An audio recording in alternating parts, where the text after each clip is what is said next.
The youth vote is going to make or break this election. The youth vote is going to be critical in this election. It's officially crunch time to educate young voters in Michigan. My name is Letitia Parker, and I am the press secretary for Next Gen Michigan. Sam Ditsazy, I'm the Michigan field director for Students for Trump. Since school campuses don't exactly look normal, these voting group leaders say you got to get creative. If the campuses aren't open, we're going to find a way around it. We did it when the campuses shut down. We hosted webinars with members of Congress, governors. We're going where the people are. Social media, we're going to be doing virtual class presentations. We're going to have thoughtful and engaging digital events, and that's the same thing that we would have done if they were in class. And contrary to what some say, mail-in voting is even a thing among young voters. Young voters might not know what a floppy disk is, but I'm sure they know what a stamp is. In the primary election, the absentee ballots from young people between the ages of 18 and 35 skyrocketed. So it shows that they're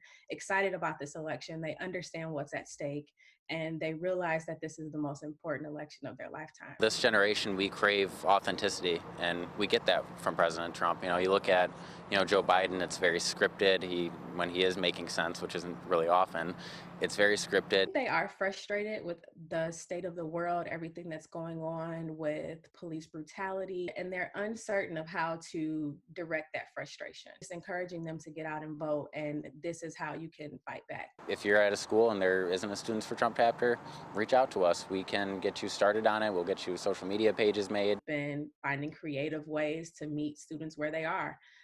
Whether that's on Facebook, if that's on Twitch, if that's on Twitter, wherever it may be, that's our approach. We meet them where they are. So whether you're a young voter or a not so young voter, head over to 13onyourside.com for more information about getting registered to vote. In downtown Grand Rapids, I'm Sarah Makuta, 13 on your side.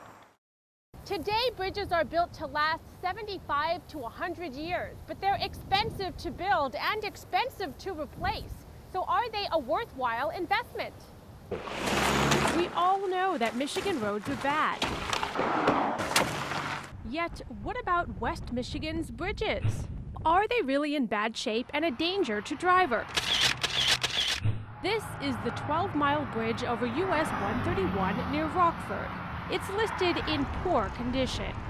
And this is Smith's Bridge in Ferrysburg, a critical bridge, and one of the 65 bridges in the state that is permanently closed because it's just too dangerous to drive on.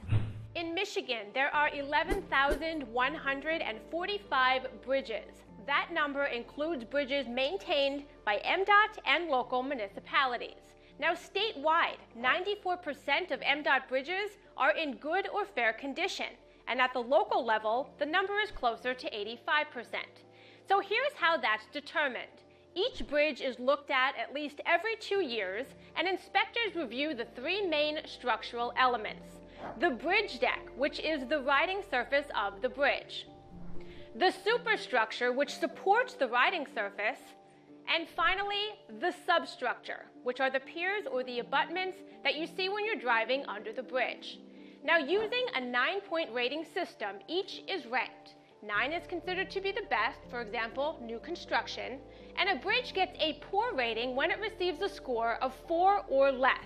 Now, if any one of the three major elements is rated a 4 or lower, then the entire bridge is considered to be in poor condition.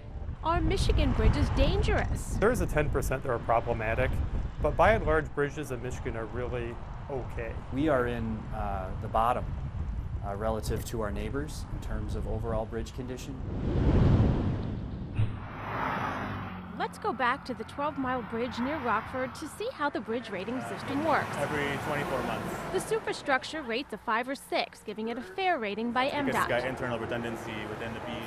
See the bridge supports? That substructure actually got a good rating. Then there's the deck. When we sounded the deck, we have steel rebar that we sound every square foot. Well, okay. And this bridge in particular, there was 24% of the bridge deck was bad. Even though only one of the three parts of the bridge was rated poor by MDOT, the entire bridge is classified as a poor bridge. This is US 10, which is Woodward. Matt Chenoweth is the chief engineer with MDOT. He says the state's plan to hit zero serious or poor condition bridges in the state by 2025 will cost $1 billion. It's not necessarily realistic or necessary to have zero poor bridges, because even if a bridge is poor, we can manage it in that condition. We increase the inspection frequency from 24 months to 12 months. So we've successfully managed a population of poor bridges. It's the serious and critical bridges that, after a while, a critical decision has to be made. Statistically speaking, since the beginning of this year, roughly a critical bridge has closed every 2 weeks, which brings us to Ferrysburg. If we're going to put the investment into a bridge, we're making the decision so it lasts 75 to 100 years. But they can't maintain a bridge like that. It ultimately had to close. It will cost $13 million to replace this bridge.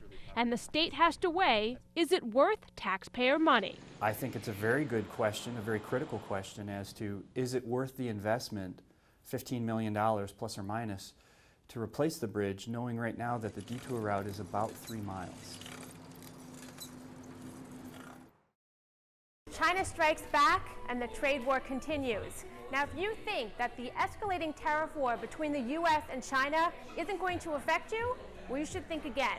Big industries here in Michigan, including the auto industry, agriculture, and craft beer industries, are all bracing for impact.